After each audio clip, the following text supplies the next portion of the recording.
नमस्कार दोस्तों, मेरा नाम है विमल सिंह बालाजी। स्टडी अड्डा में आपका स्वागत है। UP TET C TET super TET के लिए मॉडल पेपर नंबर 22 हम आज देखेंगे। इससे पहले 21 मॉडल पेपर के ईवीएस के पर्यावरण के 30 प्रश्न देखे थे। साइड में आई बटन में पिछला वाला वीडियो आपको मिल जाएगा। आज हम बाल विकास सीडीपी के 30 प्रश्न मॉडल पेपर नंबर 22 के देखेंगे। चलिए शुरू करते हैं प्रश्न नंबर 1 से। पहला प्रश्न, इनमें से कौन सा विकास का सिद्धांत आपसे पूछा गया है जो कि नहीं है, आपसे कहा गया है। पहला कह रहा है कि विकास की सभी जो प्रक्रियाएं हैं वो अंतः संबंधित जो है वो नहीं होती हैं। आपसे पूछा गया है विकास का सिद्धांत है, तो पहला तो बिल्कुल गलत है। दूसरा कह रहा है सभी की विकास दर समान नहीं होती है, तो ये आपका हो सकता है। दूसरा कह रहा है विकास हमेशा रेखीय होता है, तो बिल्कुल गलत है। वर्तुलाकार आकृति हम बता चुके हैं। और ये निरंतर चलने वाली प्रक्रिया नहीं है, बिल्कुल गलत है। निरंतर चलने वाली प्रक्रिया है विकास, पर वृद्धि एक समय जाकर रुक जाती है। तो सही कौन सा है? केवल सेकंड वाला यहाँ पर सही है कि सभी की विकास दर समान नहीं होती है, किसी की ज्यादा, किसी की तीव्र, किसी की मंद। तो सेकंड वाला ऑप्शन यहाँ पर सही हो जाएगा। दूसरा कह रहा है प्रत्येक छात्र स्वयं में विभिन्न है, इस तथ्य का प्रमुख कारण जो है वो क्या है? भौतिक वातावरण, सामाजिक वातावरण, वंशानुक्रम। तो अलग अलग है, भिन्न है, विभिन्न है प्रत्येक छात्र। इसका रीजन क्या है? केवल ए है, ए और बी दोनों है, ए और सी है, या फिर सभी है? कौन सा इनमें से सही होगा? आंसर की बात करते हैं तो यहाँ पर आपका भौतिक वातावरण भी कहीं ना कहीं प्रभाव डालता है, और वंशानुक्रम तो होता ही है। तो आपका जब सामाजिक वातावरण भौतिक वातावरण के साथ आ जाएगा तो सभी ऑप्शन सही होगा। ये सभी के साथ हम जो है वो यहाँ पर जाएंगे। अगला कह रहा है आप बाल अपराध की जो घटनाएं हैं वो बढ़ती जा रही हैं, जिसके कारण बस शिक्षण जो प्रणाली है उसमें जटिलताएं आ रही हैं। आपके अनुसार इसका प्रमुख कारण जो है वो क्या है? दूषित वंशानुक्रम है, दूषित सामाजिक वातावरण है, या दूषित परिवेश है? तो किसका प्रभाव देखने को मिलता है? केवल ए का देखने को, केवल बी का, केवल सी का, या फिर सभी का? तो बाल अपराध की घटनाओं के संदर्भ में पूछा जा रहा है। तो कहीं न कहीं जो जीन्स होते हैं उनका भी प्रभाव पड़ता है, यानी कि वंशानुक्रम का भी कुछ प्रभाव देखने को मिलता है। तो वंशानुक्रम वाला भी कुछ हद तक है, और वातावरण का तो प्रभाव पड़ता ही है। जैसा आप आस-पास का माहौल होगा, जब ये भी हो जाएगा तो ऐसा कोई है नहीं 2 वाला ऑप्शन, तो परिवेश भी आपका होगा। यहाँ पर भी ये सभी ऑप्शन ही आपका जो है वो सही होगा। चौथा प्रश्न आपका है कि बच्चे की आनुवांशिकता द्वारा निर्धारित सीमाओं के भीतर सर्वोत्तम संभावित विकास के लिए एक शिक्षक जो है उसको क्या करना चाहिए? उसे बालक के परिवेश में सुधार करना चाहिए, उसे बालक को अधिक से अधिक पुस्तक पढ़ने की सलाह देनी चाहिए, उसे खेल कूद में अधिक से अधिक भाग लेने की सलाह देनी चाहिए, या उसे विकास के लिए प्रेरित करना चाहिए?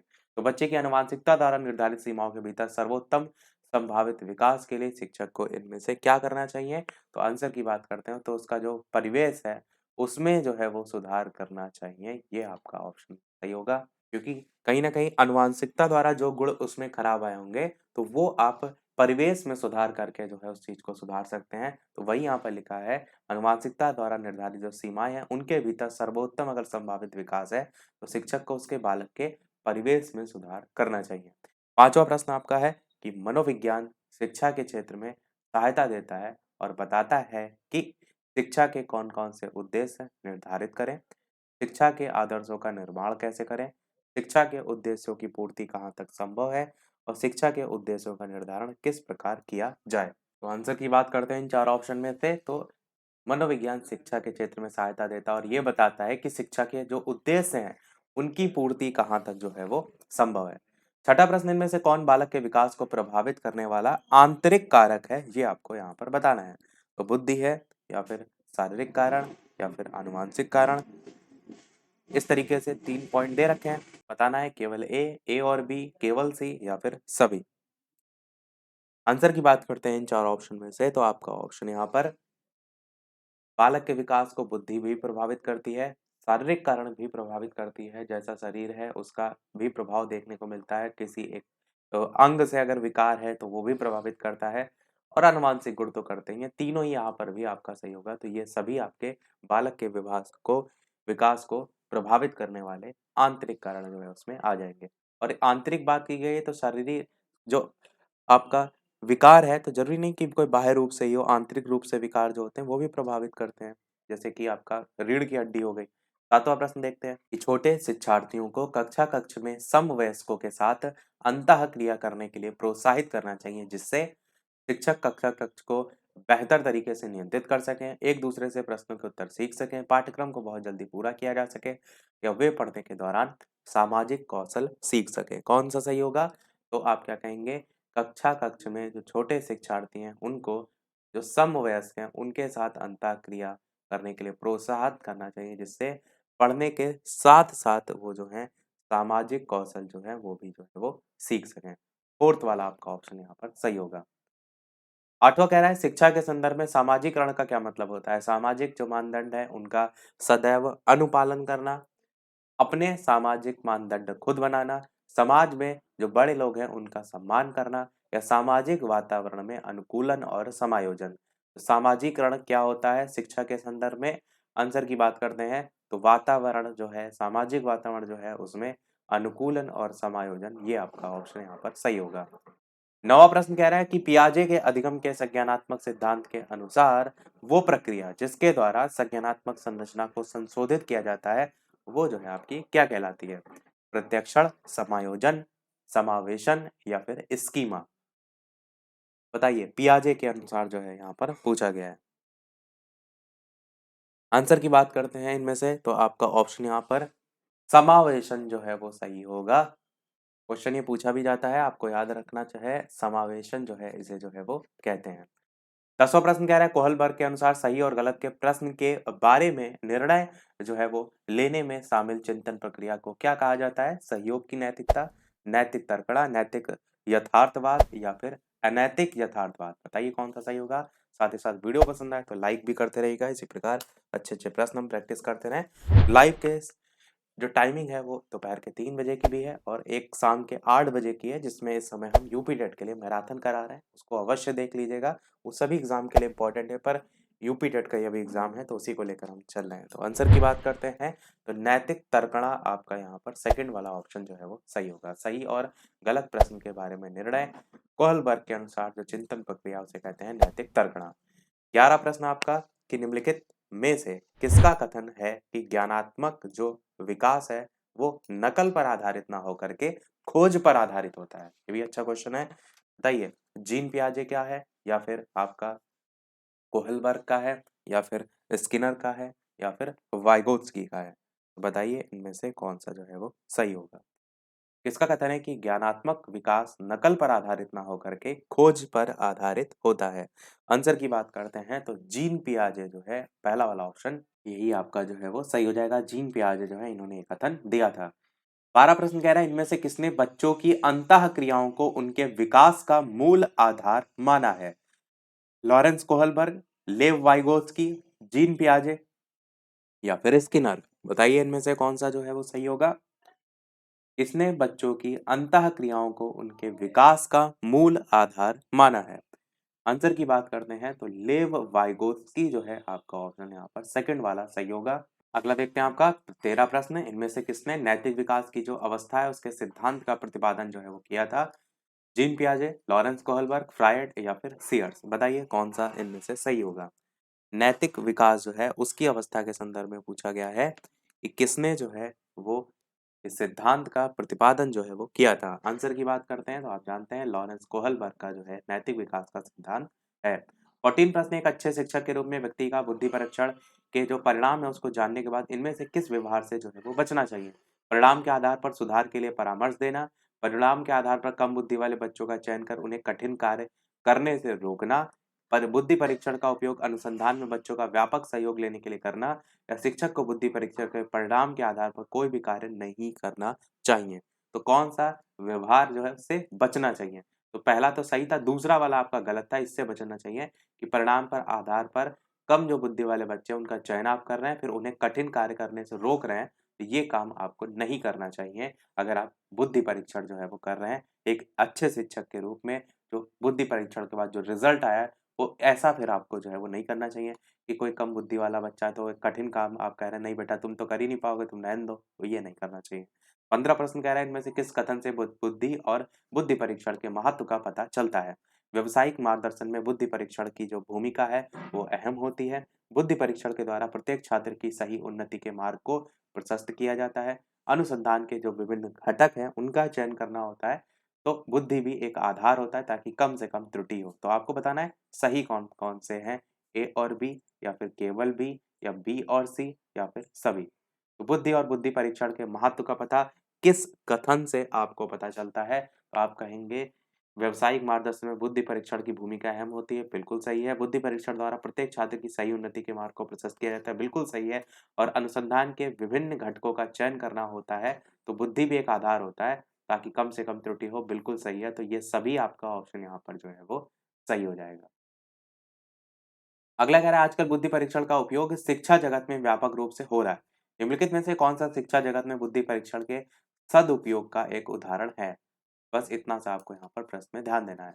पहला कह रहा है बुद्धि परीक्षण के आधार पर छात्रवृत्ति सुनिश्चित करना, सदुपयोग का उदाहरण पूछा है, कर सकते हैं आप। इसको भी एक आधार मान करके बुद्धि परीक्षण के आधार पर छात्रों के लिए अधिगम प्रणाली का चयन, बिल्कुल सही है। बुद्धि परीक्षण के आधार पर छात्रों को परामर्श देना, बिल्कुल सही है। अगर आप इन तीनों में से बहुत ज़्यादा आंसर के साथ जा रहे हैं तो बी और सी को छाँट सकते हैं, पर ए वाला भी एक आधार बना सकते हैं आप, तो वो भी आपका आधार बन सकता है, तो हम इसलिए सभी ऑप्शन के साथ ही जो है यहाँ पर जाएँगे। 4th वाला ऑप्शन यहाँ पर सही होगा। अगला है आउट ऑफ द बॉक्स चिंतन किससे संबंधित है? अनुकूल चिंतन, स्मृति आधारित चिंतन, अपसारी चिंतन, अभिसारी चिंतन। कौन-सा सही होगा? अभिसारी क्या होता है? चीज़ों पर फ़ोकस हो और अपसारी मतलब होता है फैल जाए। तो यहाँ पर आउट ऑफ द बॉक्स यानी बॉक्स के बाहर की बात कर रहा है, तो अपसारी चिंतन ही यहाँ पर आपका जो है वो सही होगा।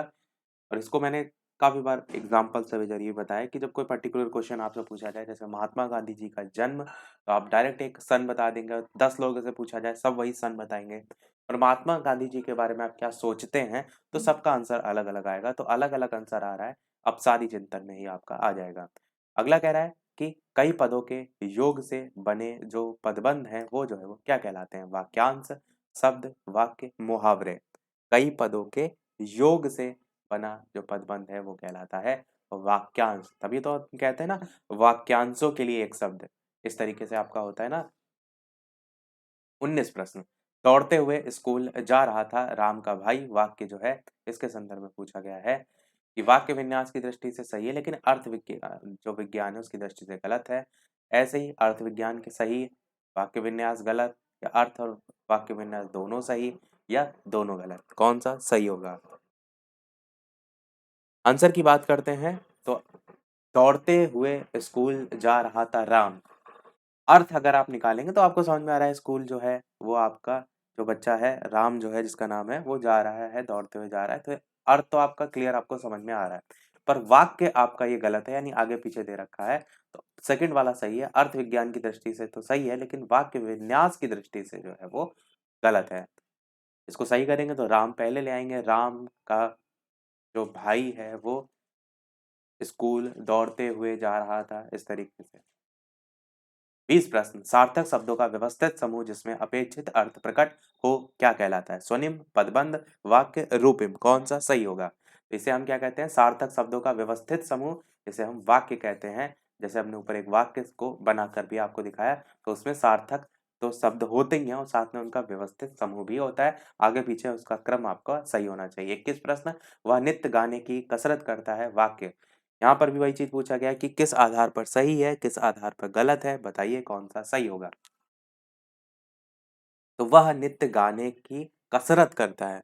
अब यहाँ पर आप देखिए तो वाक्य तो सही है आपका, मतलब वाक्य में क्रम जो है सही है, तो वाक्य विन्यास की दृष्टि से तो सही है, पर अर्थ अगर आप निकालेंगे तो वो जो है वो गलत है। कसरत तो आपका गाने से संबंधित नहीं होता है, तो आपका फर्स्ट वाला सही होगा। एक्सरसाइज़ के लिए हम कसरत वर्ड यूज़ करते हैं। गाने के लिए रियाज़ वर्ड हो जाता है और भी बहुत से वर्ड होते हैं। अगला देखते हैं 22 प्रश्न। छात्राओं के निजी संसार पर निम्नलिखित में से किसका जो है वो प्रभाव पड़ता है? लैंगिक भेदभाव का, सामाजिक मान्यताओं का, परिवार में उनके स्थान का, इस तरीके से पूछा गया है। केवल ए, केवल बी, बी और सी या फिर सभी। छात्राओं के जो निजी संसार है उसमें या उस पर इनमें से किसका प्रभाव जो है वो पड़ता है?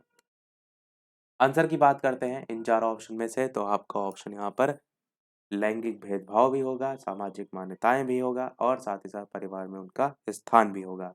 यानी आंसर आपका ये सभी जो है वो बिल्कुल सही होगा। 23 प्रश्न कह रहा है विद्यालय में लैंगिक भेदभाव के कारण छात्राओं की जो मनोदशा है उस पर पड़ने वाला प्रभाव जो है वो क्या कहलाता है? वे विद्यालय में प्रसन्न रहती है, वे विद्यालय जाने से कतराती है, पढ़ाई से उन्हें विरक्त होने लगती है या उनका शैक्षिक विकास बेहतर होता है? कौन-सा इनमें से सही होगा?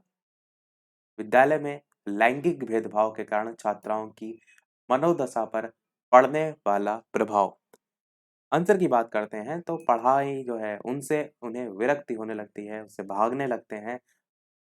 ये आपका लैंगिक अगर भेदभाव होगा तो उसका प्रभाव देखने को मिलेगा। अगला आपका है 24 प्रश्न, लैंगिक भेदभाव को दूर करने के लिए शिक्षा व्यवस्था में अभाव का उपाय है।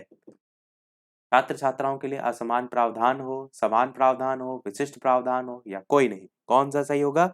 आसान सा प्रश्न है कि लैंगिक भेदभाव को अगर आपको दूर करना है तो आप क्या कहेंगे? छात्र छात्राओं के लिए समान प्रावधान रखना चाहिए, कोई भेदभाव नहीं होना चाहिए। 25 प्रश्न, सीखने के लिए आकलन निम्नलिखित का ध्यान है सिवाय विद्यार्थियों की आवश्यकताएं, विद्यार्थियों की त्रुटियां या फिर अधिगम शैलियां या क्षमताएं। तो किसको छोड़कर लिखा है, यानी कि किसके सिवाय?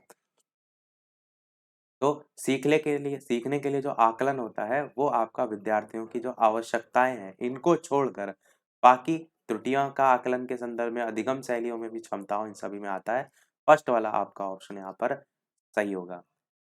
26 प्रश्न है, सीखने डैश आकलन आकलन और अनुदेशन के बीच डैश के दृढ़ीकरण द्वारा सीखने को प्रभावित करता है। तो सीखने के लिए होगा यहाँ पर या सीखने का होगा, इस तरीके से के लिए और का दो ऑप्शन है पहली फिल इन द ब्लैंक्स के लिए। दूसरे के लिए कह रहा है संबंधों के दृढ़ीकरण, अंतर के दृढ़ीकरण, अंतर या भिन्नता। बताइए कौन सा सही होगा? तो आकलन और अनुदेशन, इनके बीच क्या होगा? संबंध होगा, अंतर तो होता नहीं है, अंतर तो होगा नहीं, भिन्नता होगी नहीं, संबंध होगा। तो पहला सही होगा, सीखने के लिए आकलन, और आकलन और अनुदेशन के बीच जो संबंध है उनका दृढ़ीकरण द्वारा सीखने को प्रभावित करता है। 27 प्रश्न, इनमें से कौन सा रचनात्मक आकलन के लिए उचित उपकरण ही नहीं है? मौखिक प्रश्न, सत्र परीक्षा, प्रश्नोत्तरी और खेल या फिर दत्त कार्य। बताइए कौन सा सही होगा? आंसर की बात करते हैं तो रचनात्मक आकलन के लिए जो उचित नहीं है वो है आपका सत्र परीक्षा। इस आधार पर नहीं करना चाहिए, तो सेकंड वाला ऑप्शन सही होगा। बाकी सभी आपके आधार जो है रचनात्मक आकलन के उपकरण के रूप में आप जो है वो कह सकते हैं। 28 प्रश्न, मूल्यांकन का मुख्य उद्देश्य होना चाहिए शिक्षार्थी की जो उपलब्धि है उसको मापना या निर्णय लेना कि विद्यार्थी को अगली कक्षा में प्रोन्नत किया जाना है। बिल्कुल गलत है। सीखने में होने वाली कमियों का निदान और उपचार करना, ये मूल्यांकन का उद्देश्य जो है आपका नहीं होगा। शिक्षार्थियों की त्रुटियां निकालना तो बिल्कुल ही नहीं होगा। सेकंड थर्ड वाला भले हो सकता है। तो शिक्षार्थियों की उपलब्धि को मापना होता है मूल्यांकन में, या सीखने में होने वाली कमियों का निदान और उपचार करना होता है? बताइए फर्स्ट और थर्ड में कौन सा होगा? तो मूल्यांकन में आपका आता है शिक्षार्थी की जो भी उपलब्धि है उसको मापना। देखिए थर्ड ऑप्शन सही बिल्कुल है, पर मूल्यांकन पूछा गया ना, तो मूल्यांकन हम करते ही इसलिए हैं कि बच्चे ने कितना सीखा है उसको जान सकें। 29 प्रश्न है, इनमें से कौन सा वस्तुनिष्ठ प्रश्न है? निबंधात्मक, लघुत्तरात्मक, मुक्त उत्तर वाले या सत्य या असत्य? वस्तुनिष्ठ प्रश्न पूछा गया है, कौन सा सही होगा? वस्तुनिष्ठ मतलब आपके पर्टिकुलर आप कह सकेंगे ऑप्शन वाले जो प्रश्न होते हैं, तो सत्य या असत्य वाले ही होंगे। जब दो ऑप्शन है सत्य या असत्य, तो यही आपके वस्तुनिष्ठ में जो है वो आएंगे। इनकी विशेषता भी ये होती है कि यहाँ पर आपको जो आंसर मिलता है एक सटीक आंसर मिल जाता है, तो इस तरीके से गलती नहीं होती है। 30 प्रश्न लास्ट है इस वीडियो का, इसके बाद एक प्रश्न हम आपसे पूछेंगे। एक शिक्षक प्रश्न पत्र बनाने के बाद ये जांच करता है कि क्या प्रश्न परीक्षण के विशिष्ट उद्देश्यों की परीक्षा ले रहे हैं। वह मुख्य रूप से प्रश्न पत्र की या के किसके बारे में चिंतित है? कहने का मतलब क्या है, समझ रहे हैं? जैसे आप टीचर हैं और आपने पेपर बनाया और आप ये सोच रहे हैं कि जो आपने पेपर में चीजें रखी हैं क्या वो बच्चे को चेक करने का सही तरीका है, मतलब लीक से हटके तो नहीं आप प्रश्न कठिन बनाने के चक्कर में कुछ भी पूछ ले रहे हैं, तो वो चीज तो नहीं है। तो वही कह रहा है कि ये मुख्य रूप से प्रश्न पत्र की किसके बारे में चिंतित है? वैधता के बारे में, संपूर्ण विषय वस्तु को शामिल करने, प्रश्नों के प्रकार या फिर विश्वसनीयता। इसके अलावा चैनल पर नए हो तो सब्सक्राइब करके भी अवश्य जुड़ जाइएगा, और टेलीग्राम चैनल से ना जुड़े हों तो सर्च करके भी जुड़ सकते हैं बालाजी स्टडी अड्डा। और वीडियो पर नए हो तो लाइक भी सभी लोग अवश्य करते रहिएगा। आंसर की बात करते हैं चारों ऑप्शन में से, तो संपूर्ण विषय वस्तु को शामिल करना ये आपका जो है बिल्कुल सही होगा। जैसे एक पूरे कोर्स में 20 चैप्टर हैं, तो कोई भी एग्जामिनर क्या करता है जब पेपर बनाता है तो वो ये सोचता है कि हम ये करें कि सारी चीजें उसमें शामिल हो सकें। अगर 20 चैप्टर हैं तो सब चैप्टर से एक आधा क्वेश्चन जो है लिया जाए, ताकि ओवरऑल बच्चे को चेक किया जा सके, तो संपूर्ण विषय वस्तु को शामिल करना ये बारे में चिंतित है। सभी प्रश्न हुए हमारे समाप्त। अब एक प्रश्न आपके लिए भी, जैसे कि सभी वीडियो में हम आपसे एक ना एक प्रश्न पूछते हैं, इसके बाद आपके हिंदी के प्रश्न हैं, वहीं से हमने प्रश्न लिया है अष्टछाप के सर्वश्रेष्ठ भक्त कवि के रूप में किसका नाम जो है वो लिया जाता है। एक पहला ऑप्शन है कुम्भन दास, दूसरा ऑप्शन है सूरदास, तीसरा ऑप्शन है परमानंद दास और चौथा ऑप्शन है कृष्णदास। तो अष्टछाप के जितने कवि हैं सभी के नाम आपको पता होना चाहिए, ऐसे ही क्वेश्चन आपसे जो है वो पूछ लिया जाता है। तो अपना आंसर वीडियो के मेन कमेंट में टाइप करके बताइएगा। लाइव टाइमिंग दोपहर के 3 बजे, शाम के 8 बजे, तो लाइव आकर भी वीडियो आप देख सकते हैं, प्रश्न की प्रैक्टिस कर सकते हैं। आज के वीडियो में इतना ही रखते हैं, मिलते हैं अगले वीडियो में कुछ नए प्रश्नों के साथ, नए टॉपिक के साथ। तब तक के लिए नमस्कार, जय हिंद।